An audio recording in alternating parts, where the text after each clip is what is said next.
देखिए important question है, इनको हम करते हैं, काफ़ी इंपॉर्टेंट है। देखिए पहला क्वेश्चन है, भारत की G20 अध्यक्षता के तहत G20 framework working group FWG की चौथी और अंतिम बैठक 18-19 सितंबर 2023 को कहाँ आयोजित की गई? तो इसका सही आंसर क्या होगा? तो इसका सही आंसर है रायपुर। तो उसका सही आंसर क्या होगा? रायपुर। ठीक है, बी। अगले क्वेश्चन की ओर बढ़ते हैं।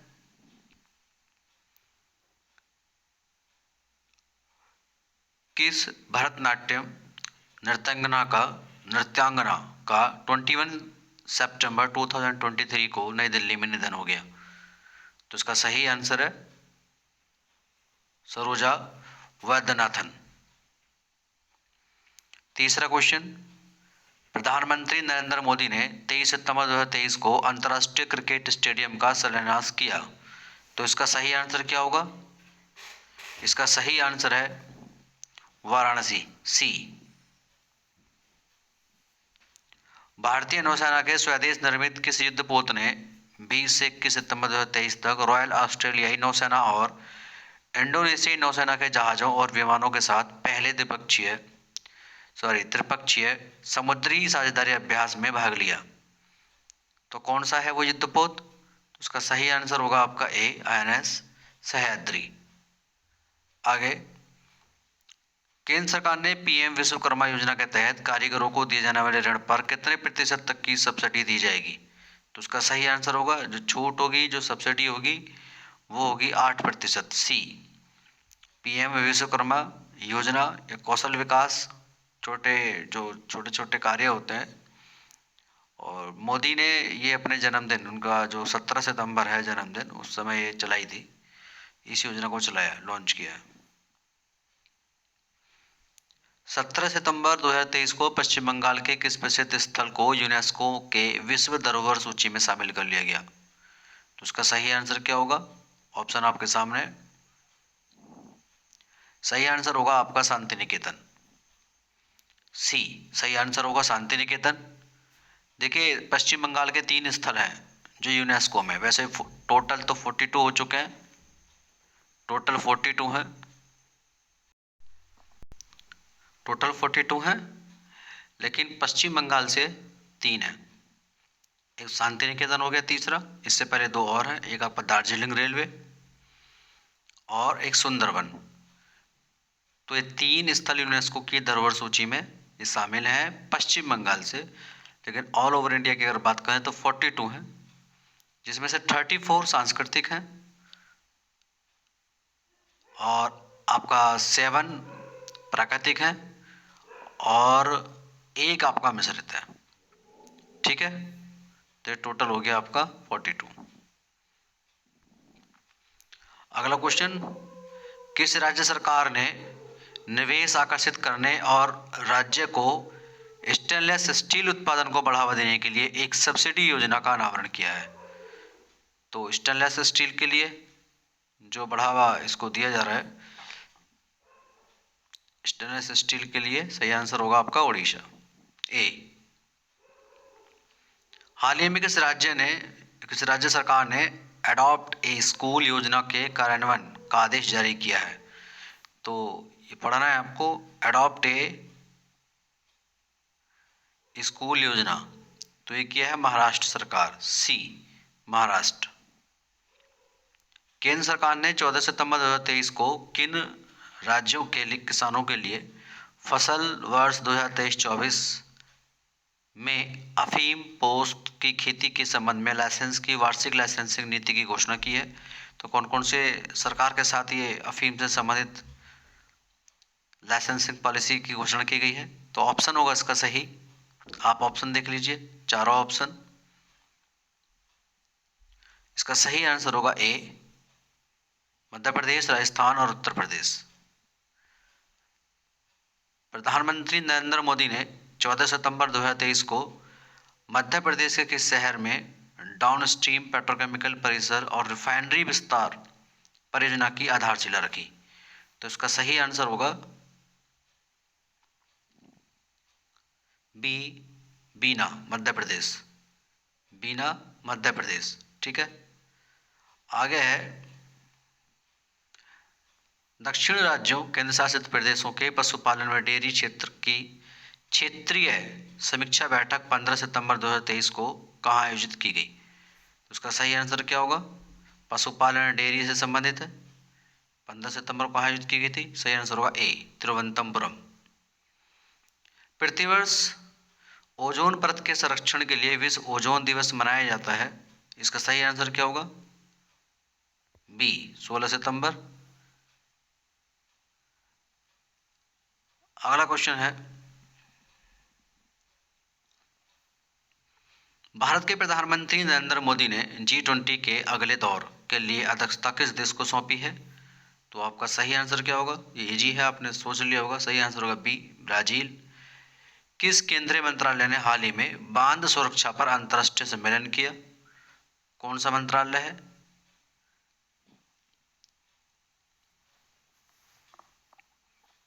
विदेश मंत्रालय, वन एवं पर्यावरण मंत्रालय, कला एवं संस्कृति या जल शक्ति मंत्रालय? तो उसका सही आंसर होगा बी। सही आंसर होगा इसका बी, वन एवं पर्यावरण मंत्रालय। आगे संविधान का क्वेश्चन है जो काफी इंपॉर्टेंट है। यहाँ से एक क्वेश्चन आने की संभावना होती है, स्थानीय स्वशासन से संबंधित है। भारत में स्थानीय स्वशासन का जो पिता है उसको लॉर्ड रिपन को कहा गया है। वैसे स्थानीय स्वशासन की परंपरा हमें ऋग्वैदिक काल से दिखाई पड़ती है, सभा, समिति और विधत के माध्यम से। लेकिन आधुनिक युग में, आधुनिक काल में इसके संदर्भ में क्या क्या चीज़ें हैं उसको हम देख लेते हैं। स्थानीय स्वशासन से आप क्या समझते हैं? इसका मतलब है कि निचले स्तर पर लोकतांत्रिक विकेंद्रीकरण। लोकतांत्रिक विकेंद्रीकरण का अर्थ हुआ कि निचले स्तर के जो लोग हैं, निचले स्तर का मतलब यहाँ गरीबी अमीरी से नहीं है, निचले स्तर का मतलब है जो एकदम बॉटम लेवल पे जो एडमिनिस्ट्रेशन होता है, जो जनता की भागीदारी होती है राजनीति में, तो ग्राम प्रधान लेवल से हो जाती है। तो वहाँ स्थानीय स्वशासन ग्राम प्रधान से लेकर के आपका ब्लॉक लेवल, जिला लेवल, फिर आपके नगर पालिकाएँ, ये सब चीज़ें आती हैं स्थानीय स्वशासन में। तो इनकी सहभागिता को सुनिश्चित करना। भारत में स्थानीय स्वशासन को किस वायसराय ने प्रारंभ किया था?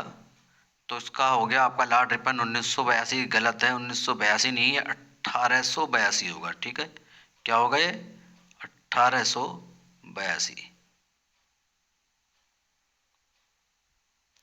1882। ठीक है, तो संविधान के किस भाग के अंतर्गत पंचायतों के बारे में बंद है? तो ग्राम पंचायत के बारे में तो भाग 9 में है। भाग 9 अनुसूची की बात करें तो 11वीं अनुसूची है। सही है। स्थानीय स्वशासन में पंचायत और नगर पालिकाएं दोनों आती हैं, ये भी ठीक है। स्थानीय स्वशासन में पंचायत और नगर पालिका दोनों आती हैं, ठीक है। लेकिन इनको जो संवैधानिक अधिकार दिए थे वो कब मिले? वो 1992 में मिले। 73वां संविधान संशोधन हुआ, 74वां संविधान संशोधन हुआ और 1992 में इन्हें संवैधानिक अधिकार दे दिए गए। 73वां ग्राम पंचायत से था, मतलब पंचायत प्रणाली से था, और नगर पालिका से संबंधित था 74वां संशोधन। ये 11वीं अनुसूची है पंचायत वाला, और आपका नगर पालिका से संबंधित 12वीं अनुसूची है। 73वां संविधान संशोधन अधिनियम कब लागू हुआ? तो कब लागू हुआ?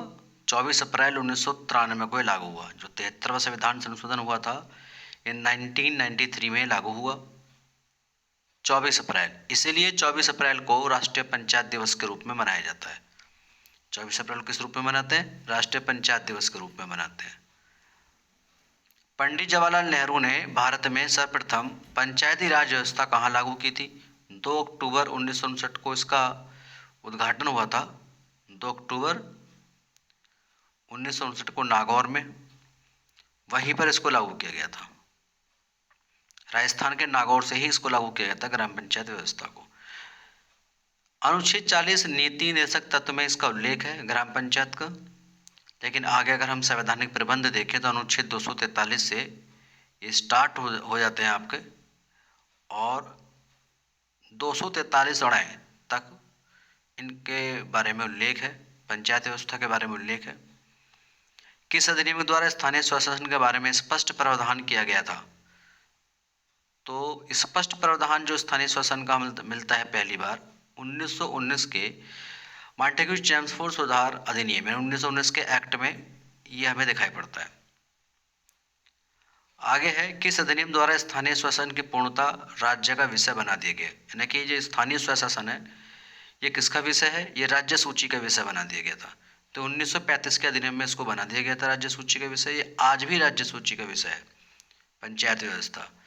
तो ये राज्य देखो नीचे की लाइन में है, ये राज्य सूची का विषय है। पंचायती व्यवस्था की मजबूती के लिए सबसे पहले किस समिति का गठन हुआ? तो महत्वपूर्ण समिति थी आपकी बलवंत राय मेहता समिति। बलवंत राय मेहता राजस्थान के नागौर जिले के ही रहने वाले थे, ठीक है, इसलिए उद्घाटन भी वहीं पे किया गया था पहली बार। तो बलवंत राय मेहता समिति ने इसके बारे में सुझाव दिए थे अपने। बलवंत राय मेहता समिति ने कहा था कि भाई पंचायत प्रणाली त्रिस्तरीय होनी चाहिए, 3 स्तर पर होनी चाहिए, ठीक है, जैसे ग्राम पंचायत हो गया, ब्लॉक लेवल, जिला लेवल। इन्हीं के सुझाव पर आज त्रिस्तरीय पंचायत प्रणाली लागू है। लेकिन कुछ राज्य अपवाद हैं जहां 4 स्तरीय है, कुछ ऐसे भी राज्य हैं जहां 2 स्तरीय है। लेकिन नियम ये है कि अगर, वैसे मोस्टली भारत में 3 स्तरीय ही है। अगर जनसंख्या 20 लाख से कम है तो वहाँ 2 स्तरीय भी है, खंड स्तर जो बीच का होता है वहाँ पर नहीं है।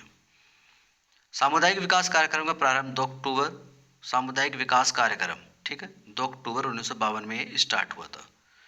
बलवंत राय मेहता समिति ने जो अपनी रिपोर्ट थी वो कब प्रस्तुत की थी? 1957 में। लोकतांत्रिक विकेंद्रीकरण की योजना किसने प्रस्तुत की? तो लोकतांत्रिक विकेंद्रीकरण का मतलब पंचायत व्यवस्था से है, बलवंत राय मेहता ने। किसने प्रस्तुत की थी? बलवंत राय मेहता ने प्रस्तुत की ये रिपोर्ट। 3 स्तर मैंने आपको बता दिया, ग्राम पंचायत का हो गया, क्षेत्र यानी खंड स्तर, और जिला पंचायत। ये जो बीच वाला है खंड स्तर, यदि किसी राज्य की जनसंख्या 20 लाख या इससे कम है तो वहाँ पर इसको समाप्त कर देते हैं, फिर 2 ही स्तर रह जाते हैं। बलवंत राय मेहता समिति ने किस त्रिस्तरीय पंचायत व्यवस्था की सिफारिश की थी? तो त्रिस्तरीय पंचायत व्यवस्था की सिफारिश की थी, ये आपका हो गया। सर्वप्रथम पंचायती राज व्यवस्था राजस्थान के नागौर से 2 अक्टूबर 1959 नेहरू द्वारा उद्घाटन हुआ, ये बता दिया आपको। किस समिति ने पंचायतों में 2 स्तरीय व्यवस्था की सिफारिश की? तो पहली बार ये 1977 में ये समिति थी, अशोक मेहता समिति। इसने कहा था 3 स्तर नहीं होने चाहिए, 2 स्तर ही होने चाहिए केवल।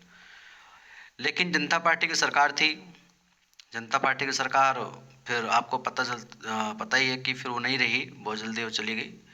तो ये जो सिफारिश थी इसकी, ये रखी रह गई, मतलब ये एक ठंडे बस्ते में चली गई, उसको कभी देखा नहीं गया।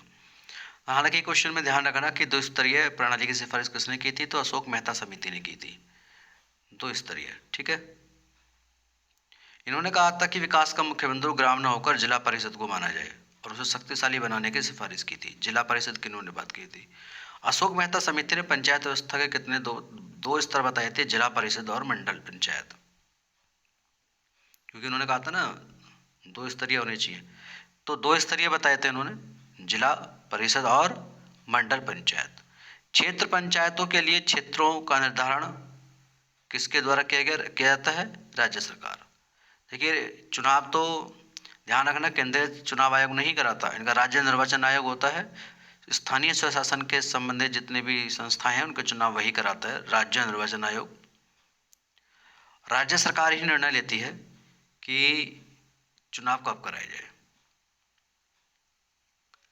आगे है कि खंड स्तर पंचायत समिति के गठन हेतु कितनी जनसंख्या का होना आवश्यक है? देखो थोड़ी देर पहले मैंने आपको बताया था कि 20 लाख की जनसंख्या, 20 लाख से ज़्यादा है तो खंड स्तर के पंचायत चुनाव वहाँ पर होंगे, ब्लॉक लेवल के चुनाव वहाँ पर होंगे।